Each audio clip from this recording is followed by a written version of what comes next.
So mi rekli, da mu zadaj na znački nekaj manjka, da bi moralo pisati Velociraptor, se pravi majhen, izredno močan, kremplast dinozaver s kot brito ostrimi zobmi. Ampak med pravimi navdušenci nad visoko zmogljivimi avtomobili dinozaver morda res ni prva misel. Prva misel so rohnenje, prah in pa skoki. Se pravi Mehika, Baha, morda Dakar, se pravi nekaj v tem stilu.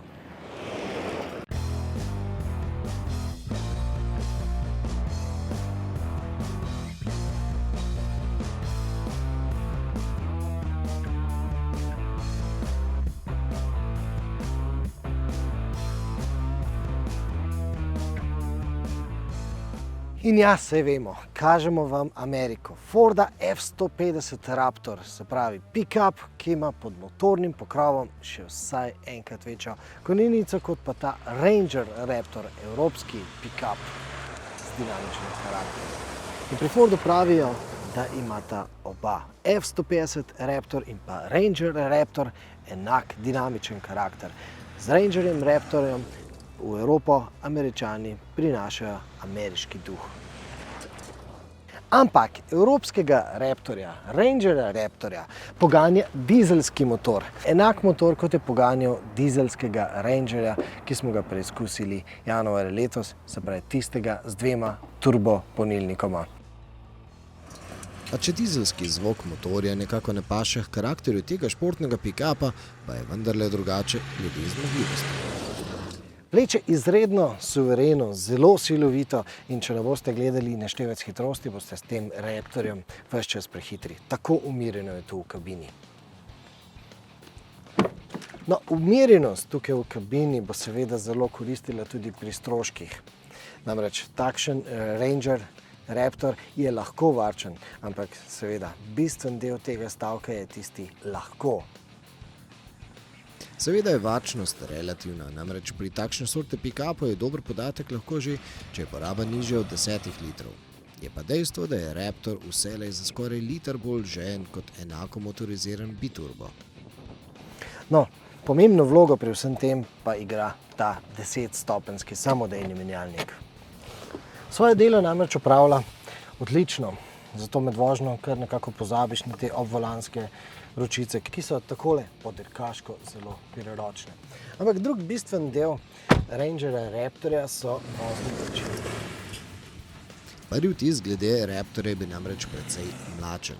Pri običajni vožnji je namreč značajsko povsem drugačen od tistega, kar smo si obetali glede na pompoznost.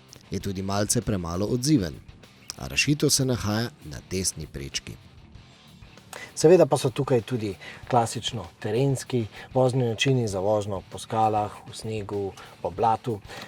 Lahko rečemo, da te klasični terenski načini so nekaj, kar nam suvereno ponudi že klasičen Ranger. Tisto, kar je pravo Raptorjevo, so športni načini, tisti dinamični, rohneči načini.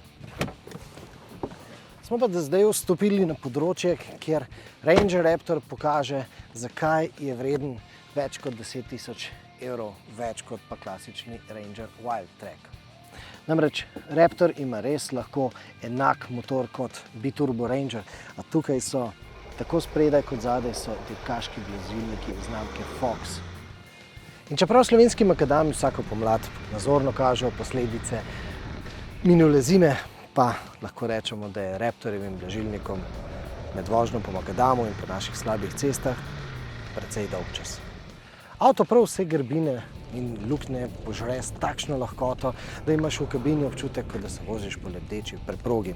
Nekako te Raptor kar sili, da bi dal gas, kot rečemo, da bi pritisnil na stopalko in pospešil. No, hitra vožnja po makadamih za Raptorja niti ni prav škodljiva. Namreč podvozje so še dodatno ojačali in zaščitili, pa ima že običajen Ranger vse vitalne dele podvozja izdatno zaščitene s kovinskimi ploščami. No, promocijski posnetki kažejo Raptorja tudi v funkciji skakanja. No, ne delimo si utvar, podvozje ima zelo visoke hode in zmore kljubovati še tako velikim neravninam na cestah. In če boste želeli z Raptorjem skočiti, boste jim morali za to imeti zelo dobre, idealne pogoje.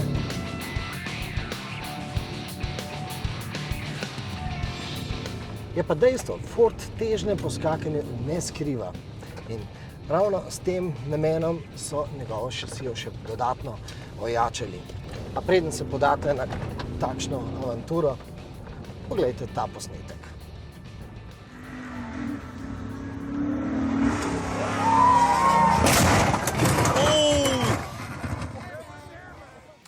Kakorkoli, Foxovi blažilniki svoje koristi pokažejo tudi pri običajni, nedinamični vožnji.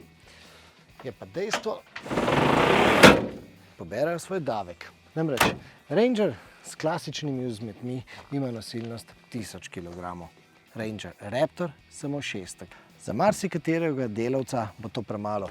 Za večino, za uporabnike, ki uporabljajo predvsem zgolj športno opremo in občasno domače delo na vrtu, pa bo verjetno kar dovolj. Kar se kabine tiče, je ta povsem enaka tistim v drugih Rangerjih, kar pomeni, da je tudi zelo prostorna. Za mojo 5-člansko družino je bilo tukaj v tem Rangerju več kot dovolj prostora.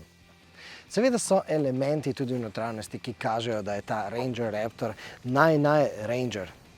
A v resnici je vse skupaj bolj usmerjeno k temu, da vizualno zadovolji tiste, ki Raptorja opazujejo od zunaj.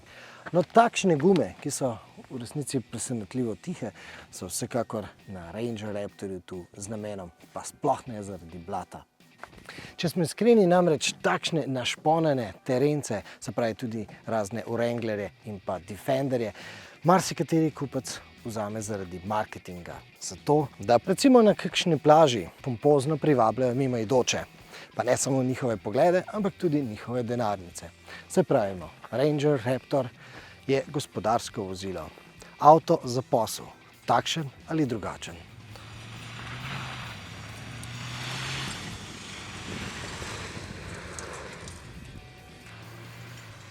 Raptor pa seveda še zdaleč ni edini čustveni Ford.